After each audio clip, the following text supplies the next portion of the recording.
I'm Master Gunnery Sgt. Peter Wilson, violinist and string section commander for the President's Own United States Marine Band, and I also serve as the voice of Marine Barracks Washington, D.C.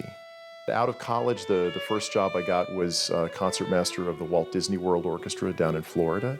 And it's like one of the first times in my life that I was really having great fun playing music in an ensemble scenario. And then I had a dear friend who I went to college with who was a tuba player here in the Marine Band, and he called me up and he said, "Hey, we've got a violin opening in the Marine Band." He was such a prankster that I thought he was just, messing around. And there wasn't internet back then, so I couldn't do any research on it. So he said, "Don't worry, I'm going to send you a packet. It's the White House Orchestra." And I thought, wow, that's really exciting. So I was really not sure if I wanted to continue in violin, actually. I was going to kind of pursue conducting in my graduate work. And I thought, well, I'm just going to put all my eggs in that basket and just take this one audition. And it worked out. And for the first time ever, when I got here, it just felt like home. Even to this day, I can honestly say I just played my last White House job on Saturday, and it was just as exciting as the first day that I went over there. That's Tom Hanks doing a selfie with a flip phone before cell phone. If I had to pick out a few, meeting Meryl Streep was really exciting.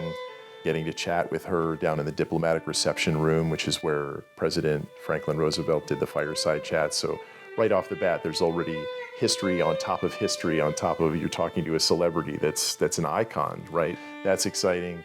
Getting to meet Stevie Wonder, Sir Paul McCartney.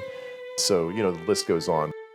We have a mission, and that mission is to provide music for the president and the commandant.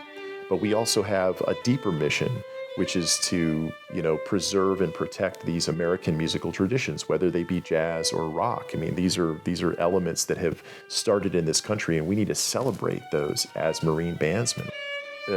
5 years in, there was a call for a new narrator at Marine Barracks Washington, and I had had radio experience in college and had actually really wanted to be a broadcast journalist when I was in high school, and I wasn't sure if I wanted music as a career, but I didn't feel like I could give that up because I'd been doing it for so long and it was so important in my life. And obviously now I had a job in music, so I pretty committed to that. So when this opportunity came in for me to audition for the voice of the barracks, I jumped at the chance. And I was offered the position as the voice after the audition, and I was thrilled because now I had a career where I was doing literally the two things that I loved from high school, music and broadcasting. I don't know that I've impacted the barracks nearly as much as the barracks has impacted me. If you're here this long, it becomes just a part of who you are. And I think that for somebody like me who's done 30 years here, 25 years of which I've been announcing, I sort of feel like I've become part of the folklore or whatever. I've become sort of part of the walls here, when you're here that long. And so I think that, if I were to give advice to people, it would be to find that place, wherever that is, that feels like home to you, and you feel like you can grow, and you feel like that if you needed to reinvent yourself in some way, that's where you wanted to do it.